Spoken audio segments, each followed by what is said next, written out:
Luteal phase भी बोला जाता है। लुटियल फेज में होता क्या है? Luteal phase that is followed by the follicular phase.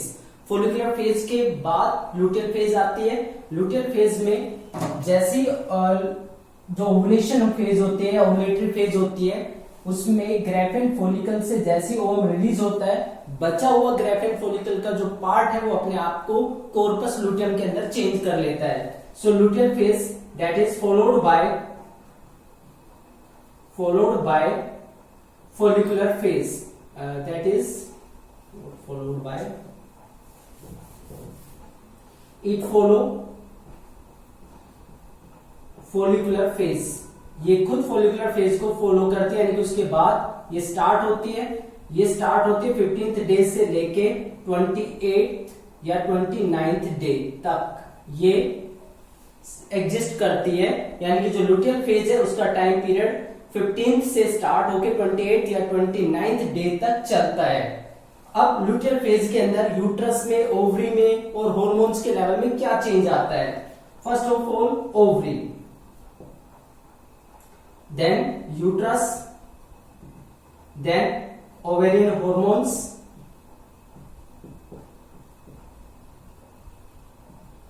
Then pituitary hormones. इनमें क्या चेंजेस आते हैं? तो सबसे पहले ओवरी की बात करते हैं। ओवरी में क्या चेंज आता है कि जो रिमेनिंग पार्ट है ग्रेफिन फॉलिकल का वो अपने आप को चेंज कर लेता है कॉर्पस लुटियम में। रिमेनिंग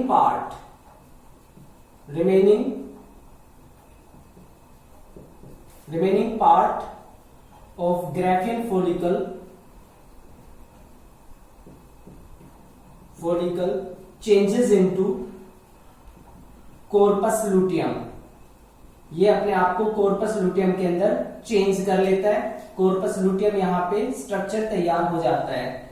अब जो कॉर्पस लुटियम स्ट्रक्चर बन जाता है, यानी कि यहाँ पे कॉर्पस लुटियम का डेवलपमेंट हो जाता है। ये कॉर्पस लुटियम है जिसका डेवलपमेंट हो गया है। अब बात करते हैं यूट्रस के अंदर होने वाले चेंज की। कॉर्पस लुटियम जो है वो रेस्पॉन्सिबल होता है एक हार्मोन रिलीज करने के लिए जिसको बोलते हैं प्रोजेस्टेरोन। अब उस प्रोजेस्टेरोन की वजह से एंडोमेट्रियम का ग्रोथ लगातार इंक्रीज और मेंटेन होता है। ग्रोथ ऑफ एंडोमेट्रियम, इससे एंडोमेट्रियम का जो ग्रोथ है वो लगातार मेंटेन रहता है। लगातार एंडोमेट्रियम का ग्रोथ होता रहता है। एंडोमेट्रियम का जो ग्रोथ है वो जरूरी होता है। एंडोमेट्रियम का ग्रोथ किस लिए जरूरी है? इम्प्लांटेशन के लिए। इम्प्लांटेशन यानी कि जो ब्लास्टोसिस्ट है जो अटैच होता है यूट्रस के साथ, तो उसके लिए एंडोमेट्रियम का ग्रोथ होना जरूरी होता है। इम्प्लांटेशन के अलावा जो डेवलपमेंट यानी कि प्रेगनेंसी में जितनी भी रिक्वायरमेंट है वो भी एंडोमेट्रियम ही प्रोवाइड करता है। यानी कि उसके थ्रू ही वो मदर की बॉडी से जो एम्ब्रियो अपना नरिशमेंट ले सकता है। तो ग्रोथ एंडोमेट्रियम का होता है। उसके बाद ओवेरियन हार्मोन्स। ओवेरियन हार्मोन्स की बात करें तो यहाँ पे LH और FSH के लेवल में कुछ ज्यादा चेंज नहीं आता है। वो नॉर्मल लेवल को ही रिप्रेजेंट करते हैं। ये कह सकते हैं इसके कंपैरिजन में डाउन आ जाते हैं।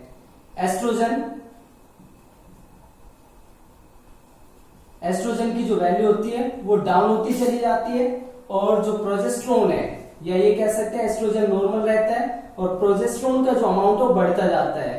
प्रोजेस्टेरोन, इसका अमाउंट बढ़ता चला जाता है। तो ये ओवेरियन हार्मोन के अंदर चेंज आता है। पिट्यूटरी हार्मोन की बात करें तो LH सर्ज के बाद LH और FSH दोनों का अमाउंट डाउन चला जाता है। LH and FSH they get decrease, इनका अमाउंट डिक्रीज हो जाता है। तो ये सारी चेंजेस होते हैं लुटियल या स्क्रीटरी फेज में। ये फॉलिकुलर फेज के बाद आती है। 15th डे से स्टार्ट होती है, 28th या 29th डे को फिनिश हो जाती है। ओवरी के अंदर क्या चेंज आता है कि जो रिमेनिंग पार्ट है ग्रेफिन फॉलिकल का वो अपने आप को कॉर्पस लुटियम में चेंज कर लेता है। यूट्रस में जो एंडोमेट्रियम है उसका ग्रोथ लगातार बढ़ता रहता है और उसका ग्रोथ मेंटेन भी रहता है। एंडोमेट्रियम का जो ग्रोथ है वो इंपॉर्टेंट है इम्प्लांटेशन के लिए और प्रेगनेंसी में होने वाली जो रिक्वायरमेंट है उसको फुलफिल करने के लिए। ओवेरियन हार्मोन की बात करें तो यहाँ पे एस्ट्रोजन और प्रोजेस्टेरोन के जो लेवल है उसमें कोई ज्यादा चेंज नहीं आता, लेकिन एस्ट्रोजन के लेवल में कोई ज्यादा चेंज नहीं आता, लेकिन प्रोजेस्टेरोन कॉर्पस लुटियम के बनने की वजह से उसका लेवल बढ़ने लगता है। पिट्यूटरी हार्मोन में एलएच और एफएसएच का जो लेवल है वो अब यहाँ पे डाउन हो जाता है, डिक्रीज हो जाता है। तो इस तरीके से जो मेंस्ट्रुअल फेज है उसमें या मेंस्ट्रुअल साइकिल है उसके अंदर ये 3 फेजेस होते हैं, मेंस्ट्रुअल फेज यानी कि bleeding phase, then follicular phase and at the last the luteal phase और स्क्रीटरी फेज। तो यहाँ पे लुटियल फेज इसीलिए बोला जा रहा है क्योंकि यहाँ पे कॉर्पस लुटियम बनता है और कॉर्पस लुटियम बनने के बाद रिक्वायरमेंट के अकॉर्डिंग उसका आगे का जो डेवलपमेंट है यानी कि वो मेंटेन रहेगा या खत्म हो जाएगा उसी के ऊपर डिपेंड करता है। जो कॉर्पस लुटियम है ये प्रोजेस्टेरोन को रिलीज करता है और प्रोजेस्टेरोन एंडोमेट्रियम की लाइनिंग को मेंटेन करता है, प्रेगनेंसी को मेंटेन करता है। लेकिन अगर फर्टिलाइजेशन नहीं होता है तो कॉर्पस लुटियम डीजनरेट हो जाता है, corpus luteum degenerates, corpus luteum degenerate हो जाता है when fertilization doesn't occur, when no fertilization, जब फर्टिलाइजेशन नहीं होता है तो कॉर्पस लुटियम डीजनरेट हो जाता है। अब कॉर्पस लुटियम जो है उसको मेंटेन क्यों करता है, यानी कि कॉर्पस लुटियम जब फर्टिलाइजेशन नहीं होता है तब डीजनरेट हो जाता है, अगर फर्टिलाइजेशन हो जाता है तो उस केस में कॉर्पस लुटियम लगातार मेंटेन रहता है और उससे प्रोजेस्टेरोन का सिक्रीशन भी होता रहता है। तो फर्टिलाइजेशन के टाइम पे ऐसी क्या चीज होती है जो कॉर्पस लुटियम को मेंटेन करती है, तो एक्चुअल में कॉर्पस लुटियम को मेंटेन करता है HCG, ये ह्यूमन कोरियोनिक गोनाडोट्रोपिन हार्मोन होता है, ह्यूमन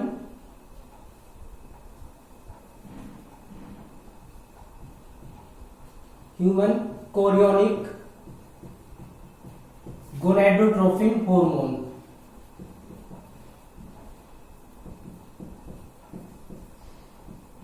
ये हार्मोन होता है जिसको जो प्लेसेंटा है वो रिलीज करता है और जब इम्प्लांटेशन हो जाता है उसके बाद ये रिलीज होता है, यानी कि कंफर्म हो जाता है कि प्रेगनेंसी हो गई है, तब ये रिलीज होता है और तब ये कॉर्पस लुटियम को मेंटेन करता है।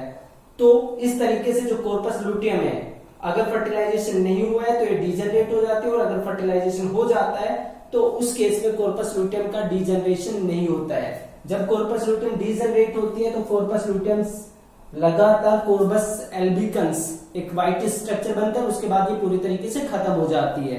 नेक्स्ट थिंग जो यहाँ पे होते हुए ये कि अगर नॉर्मल मेंस्ट्रुएशन होती है या नॉर्मल मेंस्ट्रुअल साइकिल है वो रिप्रेजेंट करती है नॉर्मल रिप्रोडक्टिव हेल्थ को, मीन जब तक मेंस्ट्रुअल साइकिल होती रहेगी इसका मतलब नॉर्मल रिप्रोडक्टिव हेल्थ अचीव्ड है।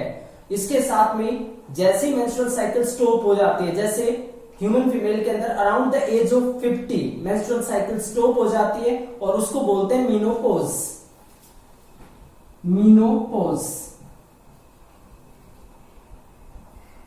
Menopause that is the stoppage of menstrual cycle, stoppage of MCs menstrual cycle, ये अराउंड द एज ऑफ 50 की एज में ये फिनिश हो जाते हैं, मींस उसके बाद मेंस्ट्रुअल साइकिल पूरी तरीके से बंद हो जाती है तो उसको बोलते हैं मीनोपॉज। तो जो स्टार्टिंग होती है मेंस्ट्रुअल साइकिल को उसको बोलते हैं मेनार्की कंडीशन और जो स्टॉपेज है उसको बोलते हैं menopause condition. So that is all about the menstrual cycle. तो मेंस्ट्रुअल साइकिल में ओवरी के अंदर, यूट्रस के अंदर और ओवरिन हॉर्मोन्स और जो पिट्यूटरी हॉर्मोन्स है उनके लेवल में उनके अंदर काफी सारे चेंज आते हैं। ब्लड के अंदर हॉर्मोन्स का लेवल अप एंड डाउन होता है और जो ओवरी है और यूट्रस है उसके अंदर लगातार चेंजेस होते हैं according to various events of the menstrual cycle.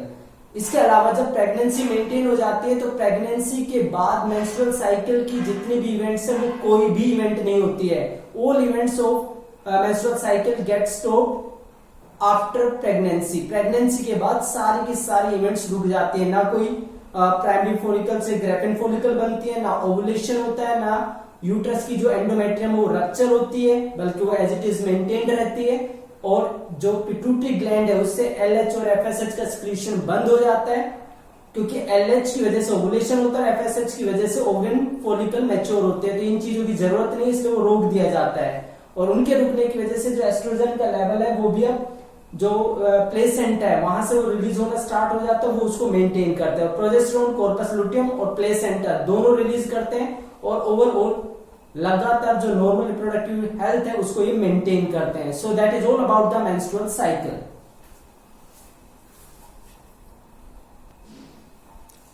Now the next topic, that is the fertilization and implantation.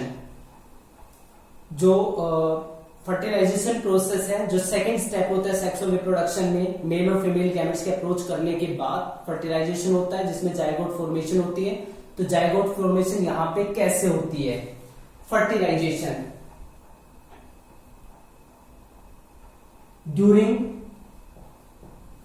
During copulation और कोइटस.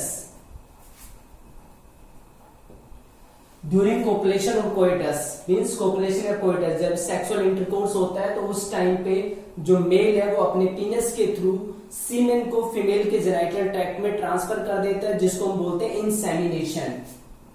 मेल ट्रांसमिट और deposit semen into female genital tract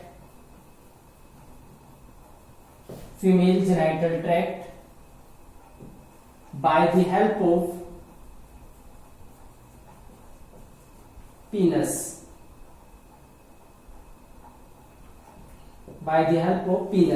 पीनस की help से male अपना जो semen है वो female genital tract में transfer कर देता है. इस प्रोसेस को हम बोलते हैं इंसेमिनेशन.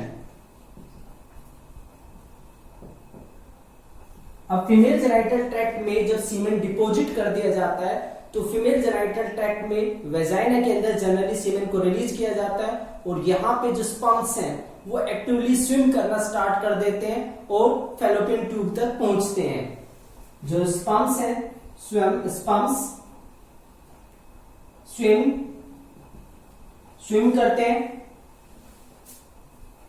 स्विम करते हुए अब वो किस किस पार्ट तक पहुंचते हैं? सबसे पहले स्विम करते हुए सर्विकल जो पार्ट होता है, सर्विक्स पार्ट, उसको क्रॉस करते हैं.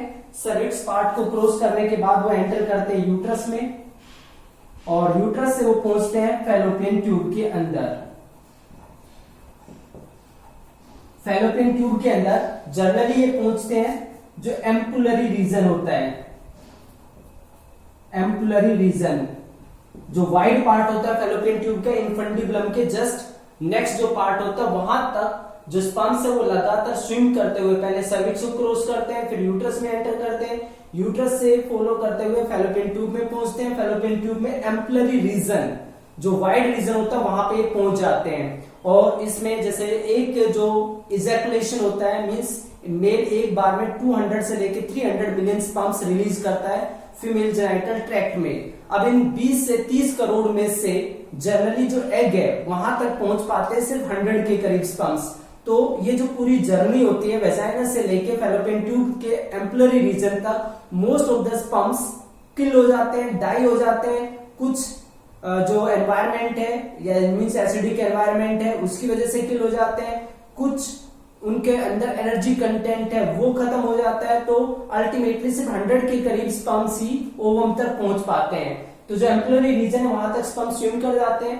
अब सेम टाइम पे जिस टाइम पे स्पर्म्स एम्पुलरी रीजन पे पहुंच रहे हैं उसी टाइम पे जो ओवम है, ओवम फ्रॉम ओवरी, ओवम जो ओवरी से रिलीज हुआ ओवुलेशन से, वो भी उसी टाइम पे एम्पुलरी रीजन पे पहुंच जाना चाहिए. अगर स्पर्म जो है वो पहुंच गया एम्पुलरी रीजन में और उधर से ओवम आ गया एम्पुलरी रीजन में, दोनों एक साथ साइमल्टेनियसली अगर ये दोनों पहुंचते हैं, साइमल्टेनियसली मींस एक साथ, दोनों अगर एक साथ एम्पुलरी रीजन पे पहुंचते हैं तो इनके फ्यूजन से जाइगोट फॉर्मेशन होता है. Then fusion and then formation of zygote, तब उनके फ्यूजन से जाइगोट बनता है. अब जरूरी नहीं है कि जिस टाइम पे ओवरी ने ओवम रिलीज किया है उस टाइम पे फैलोपियन ट्यूब के अंदर स्पर्म्स अवेलेबल हो सकता है उस टाइम पे कोई कोइटस नहीं हुआ है, या जिस टाइम पे सीमेन को डिपॉजिट किया गया हो सकता है उसमें मेंस्ट्रुअल साइकिल का 14th डे ना हो, मेंस्ट्रुअल साइकिल का कोई भी और डे हो सकता है, यानी कि ओवम की अनअवेलेबिलिटी हो सकती है. तो जब तक दोनों ओवम और स्पर्म एक साथ फैलोपियन ट्यूब में नहीं पहुंचते हैं तब तक फर्टिलाइजेशन नहीं होता है। यही वजह है कि सारे के सारे जो कोइटस होते हैं, यानी कि जितने भी सेक्सुअल इंटरकोर्स होते हैं, सारे सेक्सुअल इंटरकोर्स फर्टिलाइजेशन के लिए रेस्पॉन्सिबल नहीं होते। सिर्फ वही कोइटस या वही सेक्सुअल इंटरकोर्स फर्टिलाइजेशन के लिए रेस्पॉन्सिबल होगा जिसमें वो चांस बनेगा जब ओवम और स्पर्म दोनों एक साथ फैलोपियन ट्यूब में पहुंच पाते हैं। तो एक रिप्रोडक्टिव हेल्थ जो नेक्स्ट चैप्टर उसमें हम पढ़ेंगे भी कि 10 से लेके 17th डे जो मेंस्ट्रुअल साइकिल का होता है वो सबसे क्रिटिकल पीरियड माना जाता है, क्योंकि उसमें एग के रिलीज होने के चांसेस सबसे ज्यादा होते हैं। तो उसी टाइम पे अगर कोइटस होता है तो सबसे ज्यादा चांसेस होते हैं फर्टिलाइजेशन होने के। 10th से पहले या 17th के बाद अगर कोइटस होता है तो चांसेस कम होते हैं, लेकिन नील कभी नहीं होते, क्योंकि फिजियोलॉजिकल चेंज है, डाइवर्जन इसमें हो सकता है, यानी कि जैसे 14th डे को होना होता है एक तरीके से ओवुलेशन, वो कभी भी आगे या पीछे की तरफ हो सकता है। तो उसमें डेफिनेट कुछ नहीं होता कि 10th या 17th डे वही फाइनल है, उससे भी चेंज हो सकता है, लेकिन मोस्टली इस पीरियड के अंदर ओवुलेशन हो जाता है। तो इसलिए सारे कोइटस में फर्टिलाइजेशन इसलिए नहीं हो पाता क्योंकि ओवम और स्पर्म एक साथ नहीं पहुंच पाते। अब हम साइमल्टेनियस कंडीशन की बात क्यों कर रहे हैं, क्योंकि एक्चुअल में स्पर्म और ओवम दोनों की बात की जाए तो लगभग 72 आवर्स तक ये दोनों सरवाइव कर लेते हैं।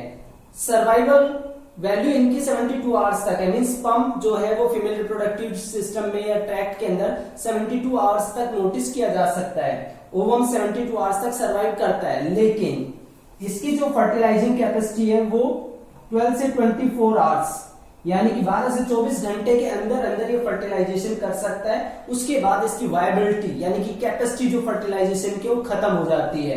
इसी तरीके से जो ओवम है वो स्टार्टिंग के 24 आवर्स के अंदर ही स्पर्म को रिसीव करके जाइगोट में चेंज हो सकता है। इसलिए साइमल्टेनियसली अगर ये वहां पे पहुंच पाते हैं तभी फर्टिलाइजेशन हो पाएगा, अदरवाइज फेल्यूर हो जाएगा, कोई फर्टिलाइजेशन नहीं हो पाएगा। अब नेक्स्ट थिंग की बात करते हैं कि जैसे जो वेजाइना पार्ट है फीमेल रिप्रोडक्टिव ट्रैक्ट, उसके अंदर सीमेन को रिलीज किया गया है। सीमेन के अंदर स्पर्म्स प्रेजेंट होते हैं और सेमिनल प्लाज्मा प्रेजेंट होता है जो कि ग्लैंड्स का सिक्रीशन होता है। जो स्पर्म्स हैं वो अब जैसे ही एग की मेम्ब्रेन को टच करते हैं, यानी कि ओवम की मेम्ब्रेन को टच करते हैं, तो ओवम है उसकी मेम्ब्रेन जो होती है, यानी कि ओवम में सबसे पहले कोरोना रेडिएटा लेयर होती है, कोरोना रेडिएटा, उसके बाद आती है जोना पेलुसिडा,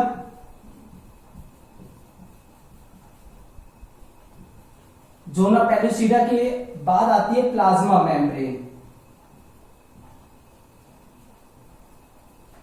इस तरीके का सीक्वेंस चलता है। अब अगर एक स्पर्म को एग के अंदर अपना न्यूक्लियस डिलीवर करना है, यानी कि फर्टिलाइजेशन करना है, तो सबसे पहले उसको कोरोना रेडिएटा जो फोलिकुलर सेल से इलोंगेटेड फोलिकुलर सेल है उसको डिसोल्व करना होगा, जोना पेलुसिडा जो नॉन सेलुलर लेयर है उसको डिसोल्व करना होगा, और फिर वो प्लाज्मा मेम्ब्रेन को क्रॉस करके फिर जो हेड पार्ट है स्पर्म का वो एग के अंदर एंटर कर पाता है, टेल पार्ट बाहर ही रह जाता है। तो अब यहाँ पे इन सारी चीजों को डिसोल्व करने के लिए, इन सारे पार्ट्स को डिसोल्व करने के लिए जो स्पर्म है, स्पर्म का जो हेड पार्ट है, हेड पार्ट के टिप पे होता है एक्रोसोम पार्ट, और एक्रोसोम के अंदर जो प्रेजेंट होते हैं वो होते हैं enzyme sperm lysines.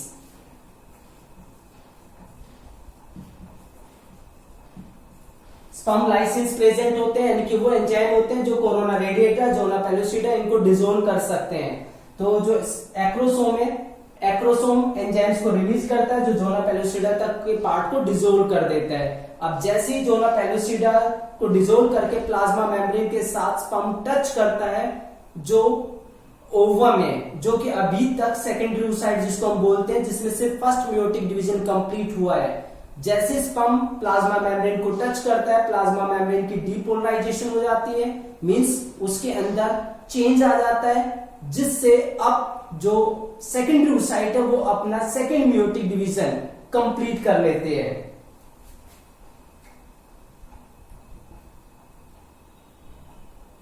That is, as this sperm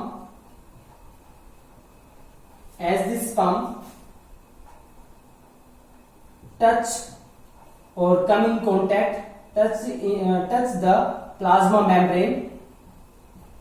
जैसे वो प्लाज्मा मेम्ब्रेन को टच करता है, प्लाज्मा मेम्ब्रेन के टच करते के साथ ही प्लाज्मा मेम्ब्रेन के अंदर डीपोलराइजेशन होता है।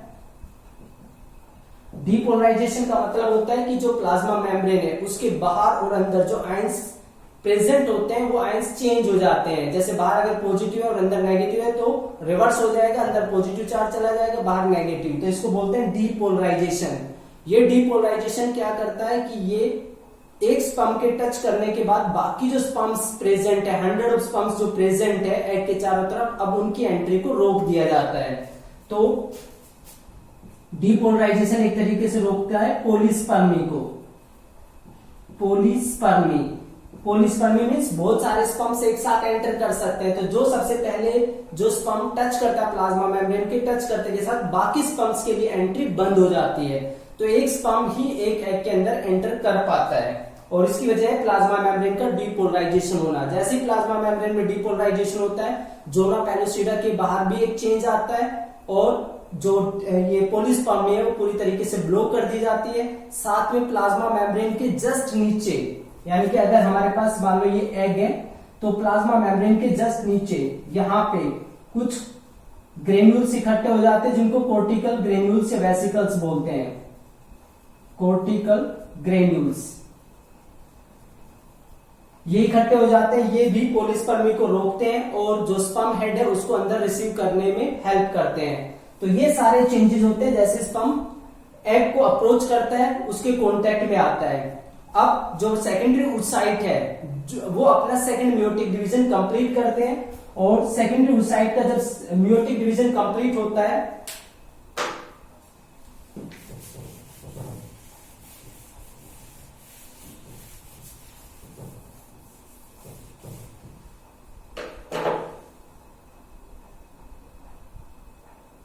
सेकेंडरी oocyte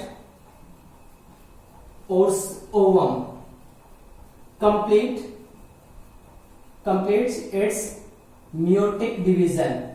ये अपने meiotic division को कंप्लीट करता है। अब जैसे ये meiotic division को कंप्लीट करता है तो जब भी कोई सेल म्योटिकली डिवाइड करती है तो उसमें म्योटिकली डिवाइड करने से 2 सेल बनती है, क्योंकि ये सेकंड म्योटिक डिवीजन है। टोटल तो 4 सेल बनती है लेकिन ये सेकंड डिवीजन है तो 2 सेल यहाँ पे बनती है। जो लार्ज बनती है सेल, लार्ज सेल, और दूसरी साइड में बनती है second polar body. Second polar body, large cell और सेकंड पोलर बॉडी, ये 2 चीजें बनती है। लार्ज सेल को यहां पे बोला जाता है ओवम या फिर उसको बोलते हैं ऊटेट। ओवम या ऊटेट उसको बोला जाता है। तो ये इस तरह की कंडीशन क्रिएट हो जाती है। मींस जब तक स्पर्म ओवम के साथ टच नहीं करता